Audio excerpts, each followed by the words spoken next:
Ok les gars, donc là on est le jour suivant. Hier j'ai plus de batterie, donc j'ai dû faire une petite coupure. Non, on n'est pas le jour suivant. Vous voyez comment je peux vous manipuler? Je suis juste allé me changer parce qu'en fait j'avais plein de taches sur le pantalon. Parce qu'en fait je dois sortir tout à l'heure. Donc du coup on n'est pas le jour suivant. Et si on est le jour suivant, vous voyez comment je m'immisce dans votre monde? Je peux retourner le cerveau à ma manière. Donc une sensation de double existence mentale. Je vis ma vie comme tout le monde, donc ça je l'ai déjà... Voilà, je l'ai dit, c'est comme si je vivais en coloc avec une voix intérieure et qui analyse une sorte de deuxième conscience qui est toujours en train de commenter, de regarder d'en haut. Je vous ai fait l'analogie de la montgolfière tout à l'heure, mais c'est toujours ce cas-là. Voilà, c'est comme si on jouait, le cerveau il jouait aux échecs avec moi et il me contrôlait. Voilà, donc j'avais expliqué aussi que, et voilà, j'avais expliqué hyper empathie, mais voilà, le fait de gérer ses émotions, comme j'ai dit, c'est intense. Gérer ses émotions, c'est assez compliqué aussi, vous voyez, c'est-à-dire que des fois, quand je suis très heureux, je suis très très heureux, et quand je suis très triste, je suis vraiment très triste, et ça peut arriver comme ça, je peux directement pleurer d'un coup. Peut-être que là, on peut faire un lien avec l'hypersensibilité, c'est sûrement dû à ça plutôt, mais voilà, moi par exemple quand j'étais en stage, j'ai vu une dame qui était là, qui disait ouais mes enfants ils veulent pas, enfin je veux pas qu'ils me voient dans cet état. Donc du coup elle avait demandé à être en EHPAD et elle avait une maladie de Charcot-Marie-Tooth. Enfin voilà, elle était pas maladie de Charcot, hein, maladie de Charcot-Marie-Tooth, donc c'est autre chose. Mais en gros elle était quand même pas autonome et puis je la voyais comme ça et en gros j'ai les notions de la vie, vous voyez ça va très loin, c'est-à-dire que je vois aussi ma mère, mais je vois la notion de la vie, je vois le fait que je voulais changer et que je voulais changer de monde. En fait, moi j'avais une notion et j'ai vraiment cette envie, vous voyez, profonde, et j'ai l'impression que c'était là où je serais satisfait, c'est quand je pourrais rendre les gens heureux. Par exemple, imaginons il y a quelqu'un dans un état, par exemple là je vois un vieux comme ça qui est tout seul, bah ma présence peut lui permettre de le rendre heureux jusqu'à la fin de ses jours. Et ça permettrait aussi de le rendre heureux dans tout ce qu'il a vécu. Ça n'a aucun sens, en fait, c'est pas possible. Mais ce que je veux dire, c'est que c'est comme ça que je vois la chose, vous voyez. Et c'est l'intensité que j'ai envie de fournir. Donc c'est-à-dire que en fait, j'aimerais bien que la personne soit heureuse. Enfin, tout ce qu'il ait vécu avant, que là, l'impact que j'ai, ça a un impact sur son passé, vous voyez. C'est pas tant le fait qu'on va mourir, c'est plutôt le fait que le temps avance et que les gens soient comme ça, enfin s'ils vivent pleinement leur vie, heureux, et que moi je puisse vraiment contribuer grandement à ça, j'en serais très heureux. Mais voilà, enfin pour revenir à l'histoire de cette grand-mère justement, elle était là comme ça et tout. Et en fait, moi j'ai senti une tristesse intérieure, comme je vous ai dit, c'est allé très loin, vous voyez, mais en 5-10 secondes, j'ai commencé à vouloir pleurer. Je lui ai dit excusez-moi, j'ai oublié une information dans la salle des ordinateurs. Enfin, vous voyez, parce que j'étais en train de lui poser des questions pour faire l'interrogatoire. Et je lui ai dit comme quoi j'avais une question alors que j'avais juste envie de pleurer. Vraiment, j'ai tout lâché après dans les toilettes. Et voilà, il y a même un médecin qui est passé et tout. Et vraiment, je suis resté 15 minutes. Et en fait, j'ai eu du mal, donc j'ai pas pu retourner faire l'interrogatoire. J'ai dit je vais réessayer cet après-midi. Et donc l'après-midi, je suis retourné entre 14h et 15h. Et j'ai eu cette sensation qui est venue. Donc c'était pas possible pour moi d'aller voir cette patiente, vous voyez. En fait, ça vient comme ça et ça pète. Ça m'arrive des fois, vous voyez, de pleurer pour des crises existentielles comme ça. Et ça arrive et c'est comme si vraiment je libère. Vous voyez, je libère des larmes, on va dire toutes les 2-3 semaines, vous voyez. Mais après, voilà, mais c'est pas, je sais pas comment dire. C'est vraiment, on évacue. Par contre, ça pleure bien violent, vous voyez. C'est pour en revenir en fait, c'est plus ce fait de ne pas pouvoir avoir d'impact comme je veux à mes attentes. Et donc voilà. Bon bref, vous avez compris peut-être l'idée, j'espère que je ne me suis pas éparpillé. Désolé, je me suis réveillé un petit peu tôt. Enfin un petit peu tard et ça me déboussole de pas se lever tôt et tout. Donc la gratification par la complexité, il faut qu'il y ait de la complexité partout. Donc la complexité, voilà, même dans les plaisirs, il faut que ce soit complexe. Et moi, je réussis mieux. Et d'ailleurs, c'est marqué sur mon bulletin de QI. Je vous le mettrai à l'écran. D'ailleurs, si ça intéresse quelqu'un, je vous mets la conclusion. En fait, je l'ai passé à 8 ans, je crois. Voilà, je m'en fous, hein. Voilà, c'est à titre informatif. Mais il y avait déjà marqué réussit mieux dans la complexité que dans les trucs faciles. Et moi, des fois, quand c'est facile, je peux ne pas avoir envie parce que je vois déjà que c'est pas un niveau très difficile ou voilà. Et en fait, même, je peux commencer à pas bien faire. En fait. Donc, soit c'est complexe et là, mon cerveau, il se connecte avec tous ses sens et j'adore ça. Même si je trouve pas la solution, c'est vraiment ça qui m'excite, vous voyez. Mais vraiment, ça me rend très heureux. C'est-à-dire que ça va se répercuter. Par exemple, si je me suis levé le matin et que je sais qu'aujourd'hui j'ai fait des trucs nouveaux et tout qui étaient durs, après à la salle de sport, je vais faire une séance de malade, je vais réfléchir de fou jusqu'à la fin de la journée dans toutes les activités que je vais faire, vous voyez. C'est-à-dire que là, je me suis senti un peu accompli. Et, et si ça fuse, ça se répercute comme effet domino sur toutes les autres activités. Donc voilà. Mais la complexité est très importante, mais comme je l'ai dit, c'est facile si je vois à l'avance comment on fait. Ça s'est répercuté dans plein de domaines, hein. C'est-à-dire que moi, souvent dans un domaine, j'en arrive à avoir un bon niveau, mais j'ai jamais un niveau excellent parce que c'est comme si je voyais le quart restant qui suffisait à fournir et j'ai pas envie, vous voyez. Et quand je vois que l'activité elle est plus simple. Alors des fois ça m'intéresse pas, hein. Par exemple les échecs là, ça mettrait longtemps avant de devenir bon, mais c'est vrai que c'est un peu trop cartésien et c'est moi j'aspire là à des choses un peu plus créatives, donc j'en ai pas du tout envie, vous voyez. Et si en plus ça m'inspire pas et tout, je peux être très mauvais dans le domaine, hein. Attention. Au potentiel, voilà, il faut aussi que ça t'intéresse. C'est-à-dire que tu peux être très mauvais dans plein de domaines. Tu peux être en bas de l'échelle dans plein de domaines. Mais si je vois à l'avance que déjà le niveau intermédiaire facile, voilà, c'est pas trop compliqué globalement. Vous voyez, même si c'est un niveau intermédiaire, mais c'est pas, ça demande pas du travail et du travail pour maîtriser le truc. Bah, je peux vraiment commencer à le bâcler et à devenir inefficace. Et ouais, on sent vraiment une attitude nonchalante envers le travail que je porte. Donc voilà, ça c'est j'ai vraiment envie de résoudre ce que des gens fuient, vous voyez. Et ça peut être même quand des problèmes inutiles ou des trucs vraiment, j'ai envie de me... Si c'est trop lisse, c'est pas intéressant. Le besoin de refaire les choses 1000 fois dans ma tête. Donc ça, je l'en ai déjà parlé. Des fois, ça m'est arrivé de relister peut-être la même chose, hein. Donc une conversation, une décision, un souvenir. Je le rejoue encore et encore. Je cherche à tout comprendre, les nuances que j'ai ratées, ce que l'autre pensait vraiment. C'est vraiment, on essaye de recalibrer à chaque fois. Pour même après me donner des nouvelles idées voilà, sur plein de choses, sur mon comportement, sur le travail, etc. L'humour comme système de défense avancé. Donc comme je vous ai dit, si ça me fait chier, si c'est chiant ce qui se passe, je peux avoir un humour. Et mon humour l'humour des surdoués généralement est assez poussé. L'humour est quand même...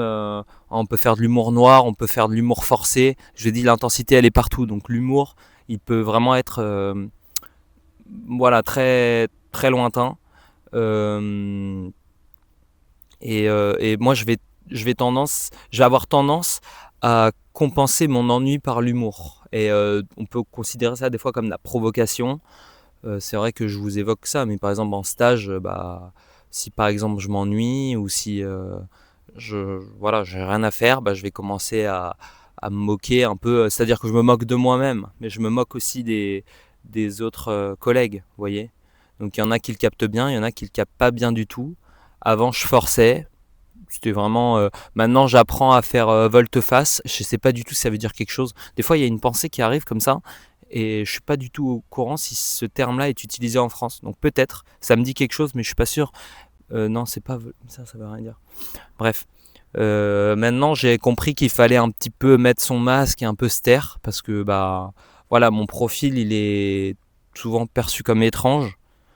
Et donc maintenant je ferme un peu ma gueule, c'est l'autre terme que je voulais employer. Je me suis rendu compte que voilà, souvent je provoquais énormément, mais gentiment, vous voyez, c'est-à-dire que je le tourne bien et à chaque fois on se dit putain il est gentil ce mec, mais en même temps il force un peu quoi. Genre c'est bizarre parce qu'on peut pas l'engueuler et en même temps il est gentil et il fait des blagues osées quoi, tu vois. Et c'est pareil, hein, vous voyez, enfin Genre voilà, quand je vous ai dit, quand j'ai vu le mec qui s'est pété la gueule en trottinette, je sais plus si je vous l'ai dit, mais il s'est pété la gueule en trottinette, il est allé se bourrer et je le taillais sur le fait qu'il soit alcoolique, etc. Bah, c'était toujours bien amené, mais c'était provoquant. Vous voyez un peu à la Dr House ou voilà, des profils comme ça. Mais en fait, il voyait que j'étais très humain et voilà, il m'a dit à la fin, ouais, t'es super et tout. Et c'est souvent comme ça, vous voyez. Donc voilà, à l'hôpital, souvent, comme je vous ai dit, ça se passe bien avec les patients. Et puis dès qu'il y a un interne et tout qui regarde, il est en mode ouais, ta gueule, ok? Putain, laisse-moi faire ma médecine comme je veux et mon interaction comme je le souhaite, ok? Ça se passe bien avec le patient. Donc là, si t'es choqué, bah, tu sors de la salle, tout simplement. Voilà. Donc ça, c'était le petit truc que j'avais envie de dire. Ensuite, donc le système de défense avancé, voilà. L'ironie, l'absurde, l'humour noir. Voilà, c'est vraiment, je vais jusqu'au bout. Souvent, on peut penser que je suis le plus raciste, alors que je suis vraiment le moins raciste. Mais j'ose tout. C'est-à-dire que je titille la personne, tu vois. Je me dis, ok, ça, elle l'a encaissé, dans tout, hein. Ça, elle l'a encaissé, on passe à l'étape suivante. Est-ce que là, elle va le supporter? Est-ce qu'elle va le supporter? C'est vraiment un jeu, tu vois. C'est de l'adrénaline, de la nouveauté. En fait, c'est la nouveauté est partout. Vous voyez, quand je fais un travail et que du coup l'étape supérieure est plus dure, c'est de la nouveauté, mais titiller le mec et voir ses réactions, c'est de la nouveauté aussi. Addiction à la nouveauté. Donc le vide après la réussite. Donc comme je vous ai dit, hein, franchement, on peut travailler très dur pour avoir des gros trucs, mais c'est toujours vide, c'est insatisfait chronique. Il n'y a pas de fierté durable. Donc on parle de syndrome de l'imposteur parce que souvent, on fait une action et justement, moi par exemple, j'ai pu accomplir et faire des petites réussites et apprendre plein de petits domaines comme ça pendant les 10 dernières années. Mais là par exemple, je me dis, là tout de suite, quelles sont tes compétences aujourd'hui, là tout de suite? Et j'ai tout oublié. Ouais, j'ai appris plein de domaines, j'ai plein de domaines intellectuels, plein de domaines, des petits domaines manuels, des petits trucs. Mais en fait, pour moi, là, je suis retour case départ tout le temps. Et donc, c'est compliqué de maintenir sa confiance en soi parce que même quand je fais plein de trucs, et si je me compare aux gens, je me dis, je suis un peu élevé, mais ma confiance en moi, elle monte pas tant que ça, vous voyez. Alors qu'il y en a, il leur suffit de rien pour avoir un ego et une confiance en soi surdimensionnée. Et voilà. Donc c'est un déséquilibre. Il y en a, leur barre elle monte direct alors qu'il n'y a rien. Et voilà, c'est la bêtise hein, pour moi. Mais moi par exemple, ça monte jamais cette jauge de confiance en elle. Et comme je l'ai dit, avec ces questions, ces remises en question incessantes, de c'est jamais assez, c'est pas bien, là est-ce que tu veux. Enfin, voilà. C'est pas, là on parle pas, on parle de points avérés. Hein. Je suis pas en train de lister des trucs et qui me concernent pas. Tout me concerne. Donc je fais une vidéo en rapport avec moi, en rapport avec des notions croisées de surdoué, mais c'est des choses qui me concernent. Donc voilà, j'invente pas des trucs, ça sert à rien d'inventer, on n'avance pas en inventant. Juste pour dire je suis différent, non, ça nous intéresse pas ça. Donc l'identité mouvante mais solide. Voilà, change d'avis tout le temps, mais j'ai un noyau inchangeable. Des fois, je suis désolé, j'ai listé tellement de trucs que je me souviens plus forcément de. Ah oui, là, c'est vraiment que je suis intègre, voilà, tout simplement. Donc, c'est-à-dire, que je peux changer beaucoup, mais globalement, la base, elle est fidèle à elle-même, et c'est ça qui peut déplaire souvent, parce qu'en plus, voilà, quand je prône, par exemple, la justice et puis comme j'ai dit, la cohérence, elle est très forte en moi, et ça va pas changer. J'ai beau changer d'avis souvent, c'est pour arriver, par exemple, à la fin à une cohérence ou à une justice.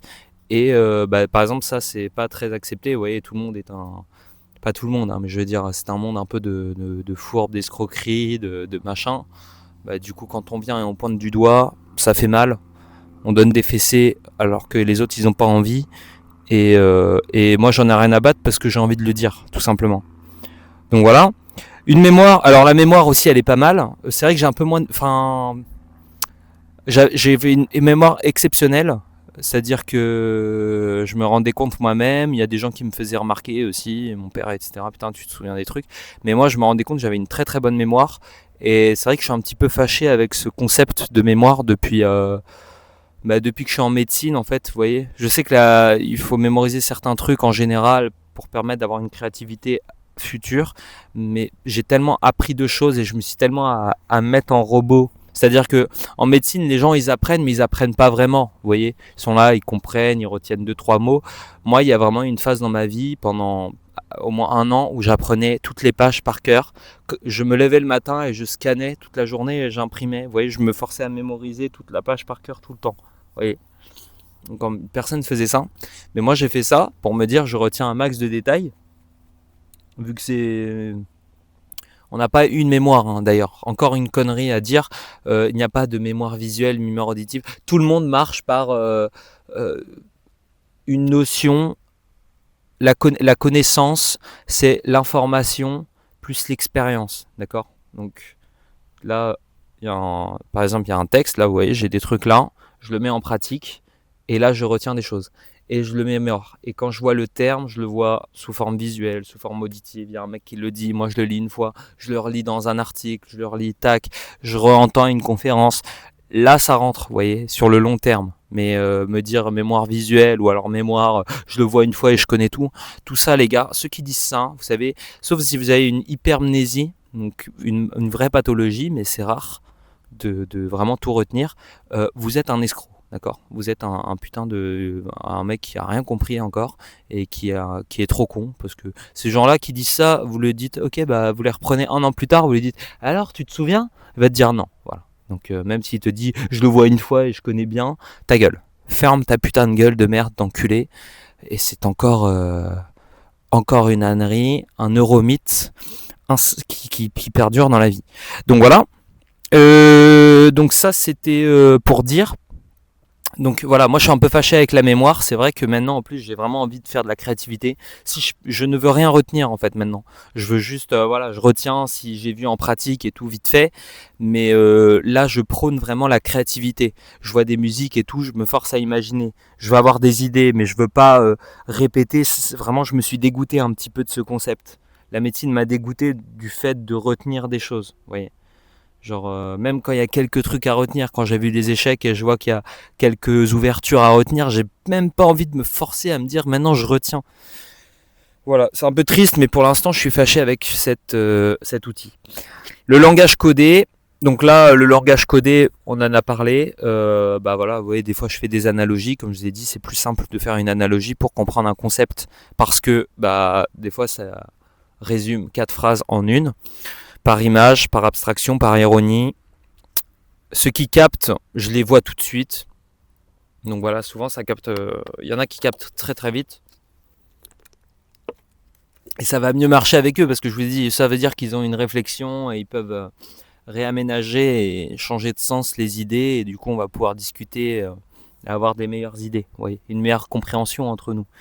Mais ceux qui sont vraiment figés, butés, linéaires, caca, en fait, je peux le dire, c'est chiant parce qu'on peut pas on peut pas sortir de la boîte, on peut pas avoir des nouvelles idées. On peut pas créer des nouvelles choses avec ce genre de façon de penser.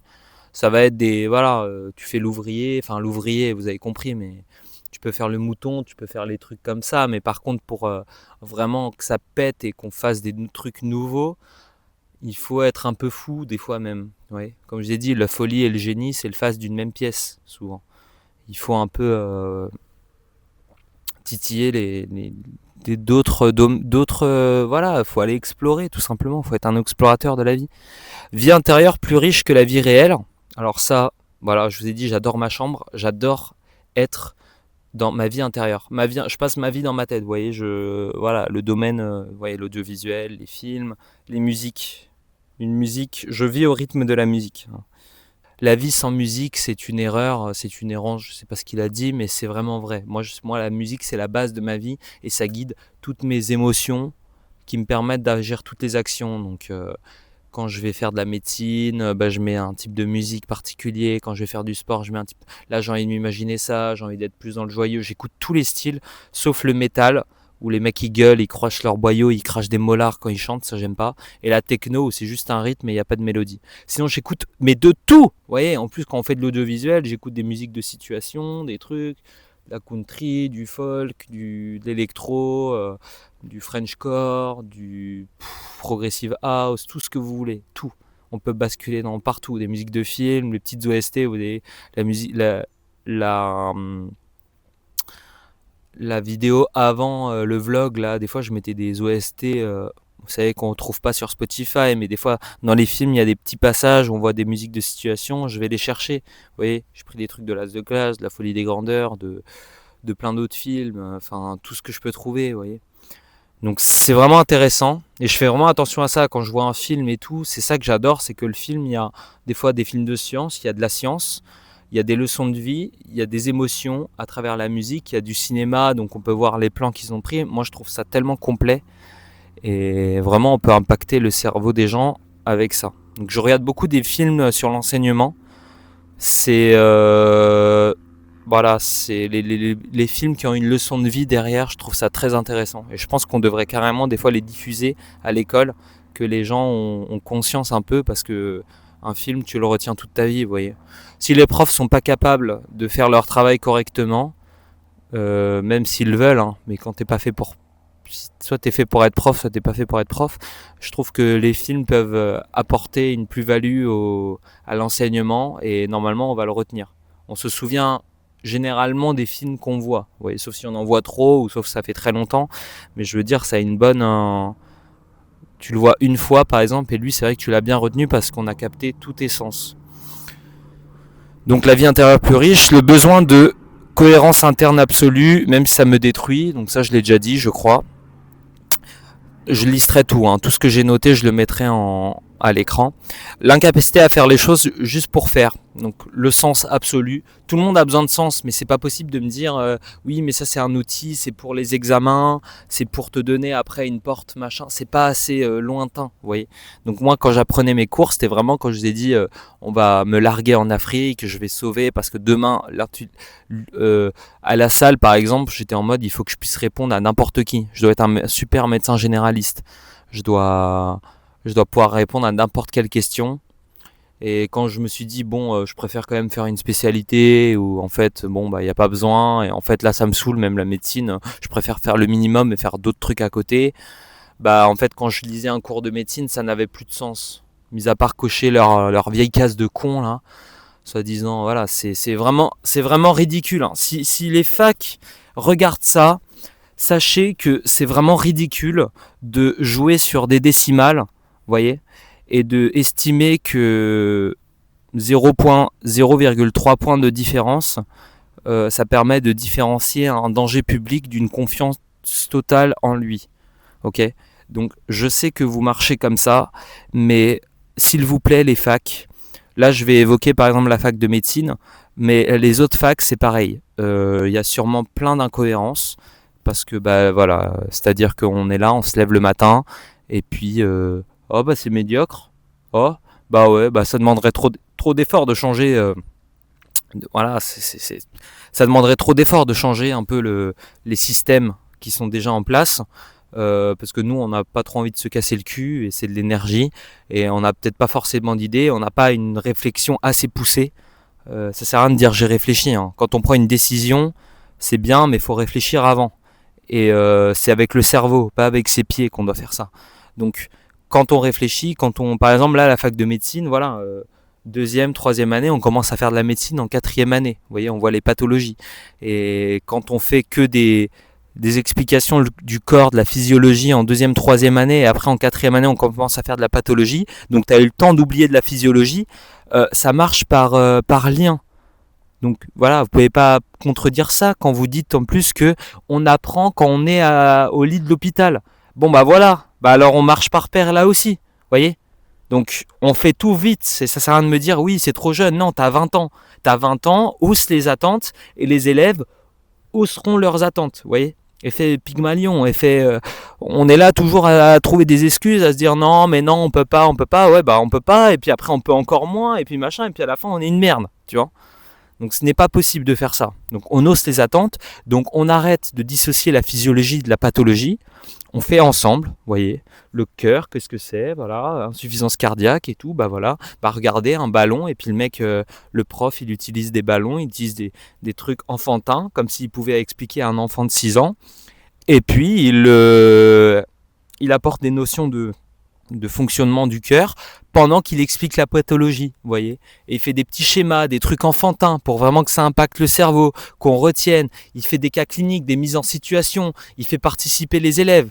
Il n'y a pas le droit, il doit parler le moins possible, d'accord. Les cours magistraux, vous pouvez voir sur la pyramide de l'enseignement, c'est le truc le plus merdique du monde, ok. Donc je pense qu'il y a peut-être des cours d'enseignement à fournir aux enseignants et de neurosciences avant qu'ils puissent rentrer sur le terrain. Mais moi je trouve ça que c'est de la grosse connerie. Pareil, voilà, les oraux. Donc on nous donne des oraux en médecine, mais on n'en fait jamais. Donc il y a une évaluation d'oraux à la fin de l'année, mais il n'y a pas d'oraux pendant l'année. Et pourtant c'est peut-être le métier de médecin de parler à l'autre, tu vois. Donc c'est bien beau vos cours magistrales de on se torche le cul avec, je suis désolé, mais moi je trouve ça ahurissant qu'il n'y ait pas un...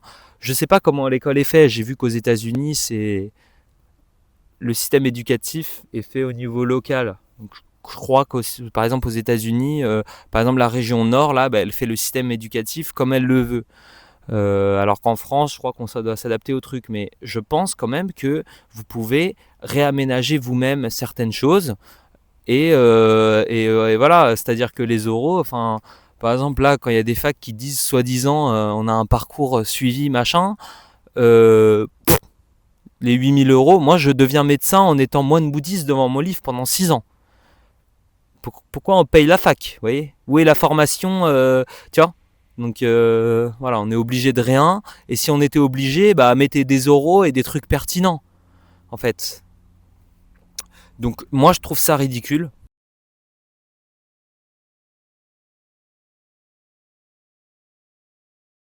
Voilà, mais ça, je pense qu'il y a plein d'incohérences dans plein de domaines. On peut pas changer ça. Peut-être si moi je crée une fac à l'avenir voilà. Et les profs qui sont incompétents, on les vire, on les interdit d'enseigner. Voilà. On prend des. Je sais qu'il y a personne peut-être qui veut faire ça, mais honnêtement, autant ne pas faire cours. Je vous dis, hein. Franchement, il devrait y avoir un inspecteur, et quand il voit que le prof se fait chier lui-même, ça se voit. Quand le prof se fait chier lui-même, les élèves se font chier aussi. Donc voilà, il le sait lui-même qu'il se fait chier. Ça sert à rien de trouver des excuses de oui, mais c'est pas à moi de récupérer les lacunes d'avant, les machins. Si, c'est à toi. Tu es enseignant, donc tu fais ce que tu as à faire. Et là, je parle même du lycée-collège, hein. On arrête de se trouver des excuses. Si tu trouves des excuses comme ça, tu es un enseignant incompétent. Et tu te reconvertis dans ton domaine. Tu vas faire de la recherche, tu vas faire autre chose, mais tu n'enseignes pas parce qu'on ne prend pas à la légère ce domaine. Donc la curiosité, les énervements profonds face à l'inefficacité mentale des autres. Ah bah tiens, bah voilà. Donc ça, on en revient, mais c'est vrai que ça m'énerve un petit peu. J'ai plus de tolérance, mais voilà, moi je reste seul parce que comme ça, au moins, j'ai mes attentes, je sélectionne qui je veux. Quand je regarde des vidéos YouTube ou je lis des choses, je peux vite me dire bon lui, je connais déjà, lui c'est pas très pertinent, c'est-à-dire que de 1 à 10 il réfléchit pas très bien, il dit que des banalités, en plus il réfléchit pas bien, je peux fermer la vidéo, je peux lui dire ferme ta gueule, vous voyez, alors que dans la vraie vie je peux pas le faire. Donc voilà, j'évolue plus tout seul, mais pas vraiment seul, parce que j'écoute des personnes pertinentes dans un domaine, mais parce que dans la vraie vie ils sont moins calés. Vous voyez, si je tape conférence neurosciences, comme je vous le dis, là je vais trouver des personnes qui ont quand même travaillé sur le sujet. Et après, je vais voir qui est de plus ou moins réfléchi entre les 10 conférenciers que j'ai écoutés. Mais dans la vraie vie, ça va finir en discussion de comptoir vu que les gens ne sont pas informés là-dessus. C'est pas un jugement, c'est-à-dire, voilà, pourquoi on parle pas là-dessus. Et si par contre c'est leur domaine, et si je vois que le mec est à 2 sur 10 au niveau de réflexion dans un domaine, ça m'énerve un petit peu, tu vois. Et des fois, je me dis lui faire comprendre, excuse-moi, regarde là, t'as pas regardé à cet endroit-là. Et moi, je cherche aussi qu'on me fasse changer d'avis. Je le cherche, mais ça va pas forcément. Voilà, c'est souvent dans la vraie vie, c'est moins pertinent. Et voilà, je préfère cultiver ma vie intérieure, comme on le dit. Une curiosité sans fin jusqu'à l'absurde. Donc, comme je vous ai dit, hein, je peux passer 4 heures sur un sujet inutile. Voilà, je reste sur des morpions. Il y a un bourdon sur vous, les gars. Ok, c'est bon, il est parti. Je peux passer 4 heures sur un sujet inutile. Vous voyez, le sujet des morpions. Parce que en fait, dès que je vois un truc qui me demande de comprendre pourquoi cet arbre il est tordu, par exemple, pourquoi, et puis ça amène à d'autres questions. Mais c'est vraiment, voilà, c'est un truc que souvent ça m'arrive en tête et après si j'ai pas eu de réponse à ma question, il faut que je le trouve tout de suite. Oui. Du moins que je cherche un peu maintenant. C'est pour ça, des fois je sors mon téléphone, je me dis putain c'est quoi cette question. Je suis avec quelqu'un, des fois je suis avec ma copine ou quoi, et j'essaye de trouver des. Enfin, si j'ai une idée, il faut vraiment que je sorte mon téléphone et que je trouve des solutions tout de suite. Et je peux pas continuer la conversation ou passer outre, par exemple. Mais des fois, si je suis tout seul, je peux rester 4 heures sur comme j'ai dit, sur un sujet abstrait, quoi.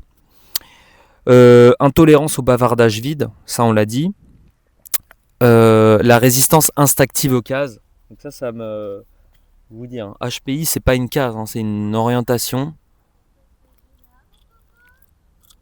Et une résistance donc la résistance instinctive aux cases, c'est vraiment déjà par exemple comme je vous ai dit, se définir par un métier, c'est un truc qui m'horripile. Je pense que vous avez un prénom et que ce prénom c'est un mind mapping de toutes vos qualités, mais nous ne sommes pas des robots. À ce moment-là, l'IA vous remplace, comme je vous l'ai dit. Si vous êtes un robot comme ça, l'IA pourra vous remplacer, vous, oui, là, si tu veux, quoi. Un chat à côté de moi. Donc, méfiance naturelle envers les certitudes. Donc ça, voilà. Les certitudes, c'est vraiment... je ne connais pas. Okay. C'est vraiment dès qu'il y a un mot, il y a des tunnels derrière pour aboutir à d'autres trucs et c'est jamais une impasse. Ça n'existe pas. Je ne vois jamais un concept ou une idée comme une impasse. Très important à retenir.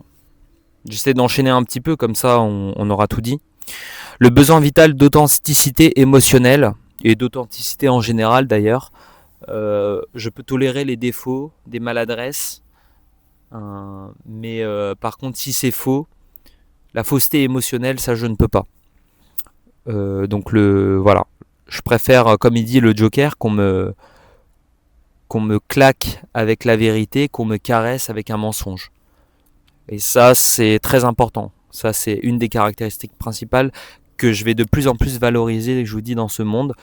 Si je rencontre quelqu'un et je vais le voir direct et je vais vraiment adorer quelqu'un qui est vraiment intègre et qui est lui-même et ça déplaît à 10 personnes, ça n'est toujours pas une question de je veux être différent. C'est-à-dire que si vraiment vous êtes vous-même, vous allez voir que, étant donné que il y a des concepts, hein, mais on a tendance à suivre le groupe parce que suivre le groupe, c'est la survie. Donc même si une idée est fausse, vous voyez, il y avait le jeu des bâtons pour dire bah ils font de la même taille. Tapez expérience psychologique sur effet de groupe. Ils devaient choisir des bâtons et les 4 premiers ils disaient bah celui-là il fait la même longueur que celui-là. Vous voyez, c'était pas la même longueur. Et puis à la fin, le mec, bah, il se disait putain, c'est con, mais en même temps, il disait comme les autres. Vous voyez, c'était 2 bâtons comme ça. Vous voyez, c'était un bâton comme ça et un bâton comme ça. Et les 4 premiers, ils disaient bah si, ils ont la même longueur. Et l'autre, bah pour pas être tout seul, il disait bah oui aussi. Alors que ça se voit bien que c'est pas la même longueur. Par exemple, il y avait des expériences comme ça, vous voyez. Donc voilà. C'est pas ça, mais vous vous rendez compte que quand vous êtes propre à vous-même, bah souvent aller contre le groupe. Il y a plein de domaines où vous allez contre le groupe et vous allez, voilà, les mecs qui vont dire ouais tu vas être différent, ferme ta gueule. Tu vois. C'est pas tu vas être différent, c'est juste bah là la voix de la raison souvent elle va contre le groupe. Souvent tout le monde, la majorité a raison sauf quand tu ouvres un livre d'histoire. Je sais plus qui a dit ça mais c'était voilà. Il devient flou aussi la temporalité distordue. J'ai mis ça c'est vraiment compliqué parce que moi entre me demander trop et en faire trop ou aller au rythme de croisière et des fois je bascule dans le pas assez. Je comprends pas en fait comment, je vous ai dit, j'ai l'impression qu'il y a des gens ils jettent leur journée à la poubelle, donc des fois ils ont fait par exemple en médecine ils ont fait 2 chapitres dans la journée. Je me dis mais mec, moi en une journée je fais 20 trucs différents, mais en même temps 20 trucs différents ça ça me fatigue et il faudrait peut-être l'espacer. Des fois je me dis ok c'est trop là, tu fais trop en un jour. Il faut un peu peut-être étaler dans le temps en faisant beaucoup comme tu le veux, mais du coup il faut enlever quelques éléments parce que je l'ai fait bien, mais c'est trop, c'est pas tenable sur le long terme. Je dis un mec normal là, il fait ça en 2 semaines par exemple. Et Voilà, c'est tout va trop lentement souvent et moi je suis déjà à l'étape suivante et quand je suis livré à moi-même par exemple tout seul, bah je suis débridé, je me mets des vitesses fois 1000 et en fait je me dis quand je retourne dans le monde réel, vous voyez par exemple, petit exemple, quand je suis chez moi dans ma chambre, bah du coup je vais à un rythme effréné ouais, c'est ça. Mais quand je ressors dehors, et je me suis rendu compte que des fois c'est mieux. Par exemple, si je lis des textes, je lis vite, vite, vite, vite, j'ai compris, j'ai lu en diagonale, je passe à autre chose, machin. Parce qu'il n'y a que moi pour me normer. Mais j'ai remarqué que j'aime bien aussi aller en extérieur, parce que quand je vais en extérieur, bah, je vois le rythme des gens qui sont là, ils font rien, ou ils sont plus calmes. Et, euh, et en fait, bah, quand je les vois aussi lents, je me dis, bah, moi, ma vitesse, elle est assez rapide et tu ne vas pas aller plus vite que ça. J'ai trouvé des techniques aussi où je dois essayer de parler à voix haute ou suivre mon doigt pour ne pas aller trop vite. Vous voyez, même si je peux aller plus vite, je vais pas plus vite et j'essaie de prôner la lenteur pour mieux intégrer les concepts. Mais voilà, c'est des petites stratégies. Je pense que vous avez compris ce que je veux dire, mais c'est épuisant et c'est fascinant à la fois. Donc le sens de la justesse morale, plus que la morale tout court. Je vous ai dit rapport à l'autorité tordue, ça je l'ai mis. Il y aura plein de points, au pire je les remettrai et puis ça listera, voilà.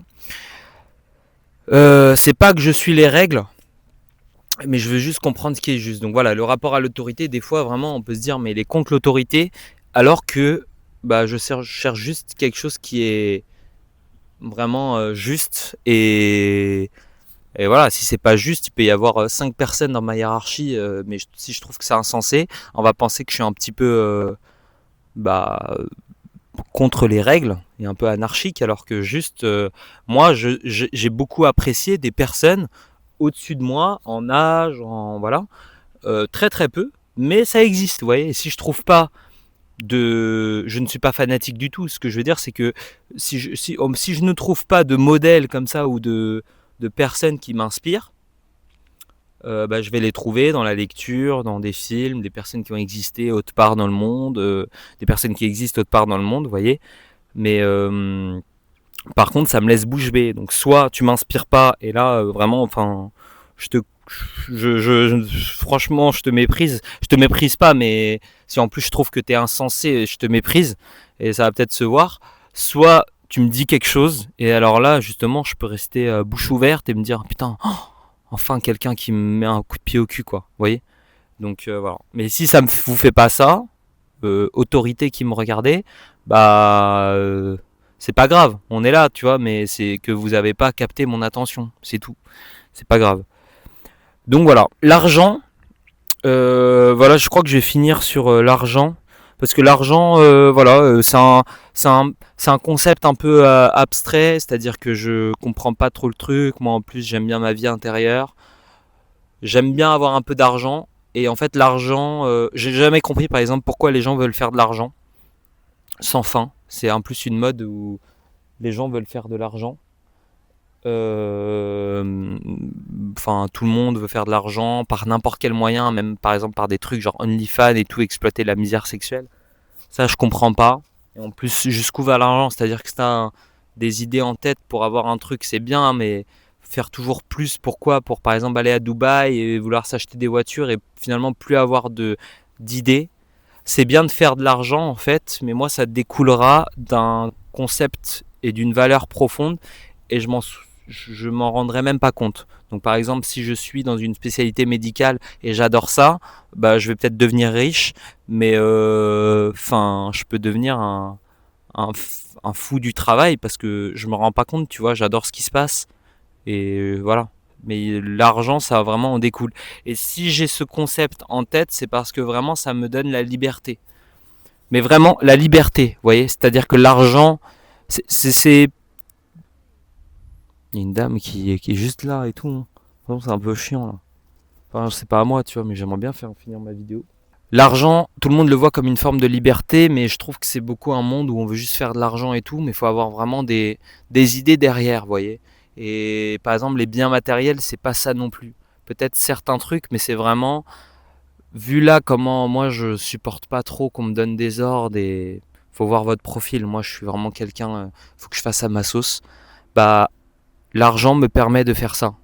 Et c'est pour ça, la freelance et tout, enfin, là, le métier de médecin, des fois, j'ai vu un médecin quand il est autonome et il travaille 2 jours par semaine où il fait de la téléconsultation, il est où il veut.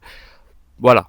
Là, on est dans de la vraie médecine, vous voyez. Mais être prisonnier quelque part, c'est très très peu pour moi. Et c'est une des raisons maintenant principales qui revient à la surface depuis 1 an et demi. Parce qu'avant c'était sauver le monde, machin, je me livre corps et âme pour changer le monde. J'ai compris que non. Donc maintenant je vais faire le bien autour de moi. Mais il faut vraiment que cette notion, elle soit.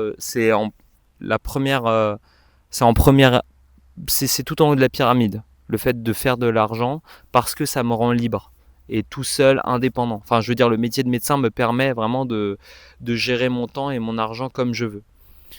Donc voilà, et le problème aussi, c'est que même si j'ai des compétences, bah, comme je vous ai dit, je me sens jamais assez compétent pour les monétiser. Donc il y a des trucs que je pourrais monétiser là, mais je me sens jamais assez compétent. Et je me dis qu'il y a mieux que moi, et moi je sais jamais assez. Et voilà, c'est assez dur de monétiser les compétences. Et j'ai l'impression aussi que tout ce que je peux dire, et même les trucs un peu plus sophistiqués que je connais sur ce sujet, normalement ça coule de source.